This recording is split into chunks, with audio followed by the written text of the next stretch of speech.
Sahabat-sahabat Duk in Altum yang terkasih dalam Kristus, marilah kita mendengarkan dan merenungkan sabda Tuhan. Atas nama Bapa dan Putra dan Roh Kudus. Amin. Bacaan hari ini diambil dari Injil Lukas, bab 12 ayat 54 sampai 59.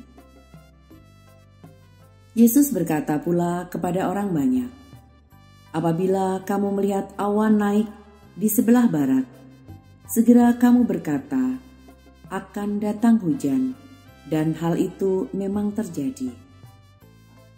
Dan apabila kamu melihat angin selatan bertiup, kamu berkata, hari akan panas terik, dan hal itu memang terjadi. Hai orang-orang munafik, rupa bumi dan langit kamu tahu menilainya. Mengapakah kamu tidak dapat menilai zaman ini? Dan mengapakah engkau tidak memutuskan sendiri apa yang benar?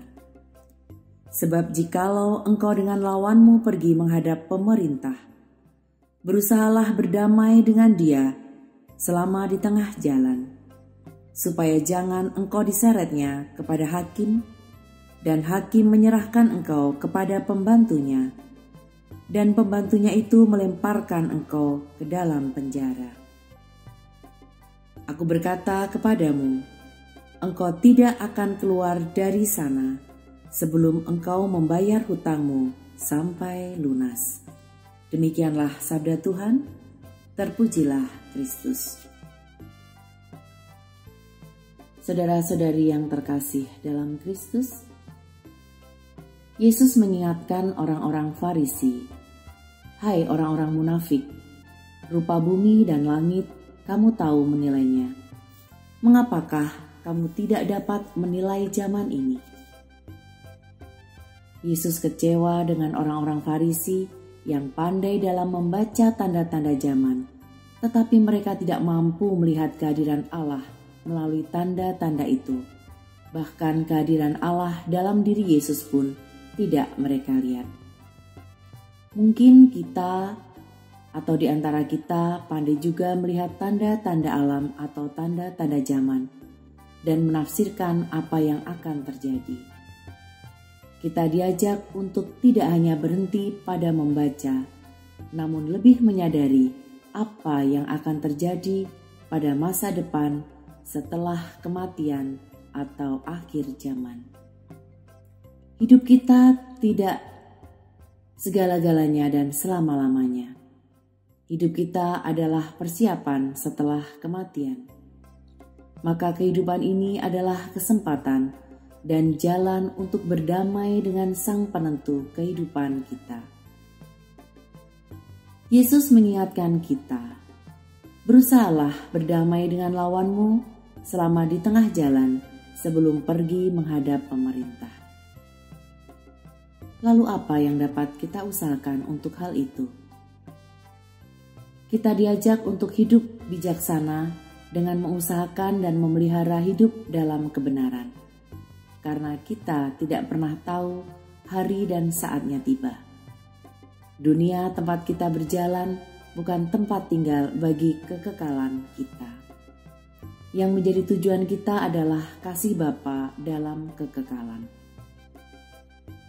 Tuhan hadir melalui alam ciptaan dan sesama, dan alam memberikan tanda zaman. Sesama kita juga bisa memberi tanda. Mereka kita ajak untuk mendengar, melihat, membaca, dan membuka hati terhadap setiap peristiwa yang terjadi. Kita akan dihadapkan dengan banyak peristiwa yang penuh misteri. Dan kadang kita tidak menyadari adanya tanda-tanda zaman yang akan kita alami. Siapa akan menyangka jika tahun 2020 seluruh dunia mengalami goncangan yang luar biasa karena pandemi COVID-19. Semua mengalami perubahan akibat pandemi ini. Kini setelah lebih dari 1 tahun, kehidupan kita mulai tertata kembali.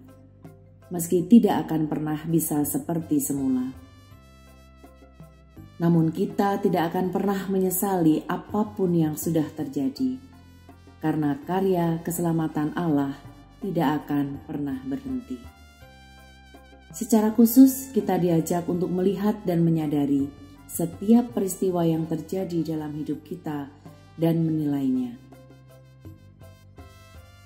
Yesus pernah berkata, "Mengapakah kamu tidak dapat menilai zaman ini?"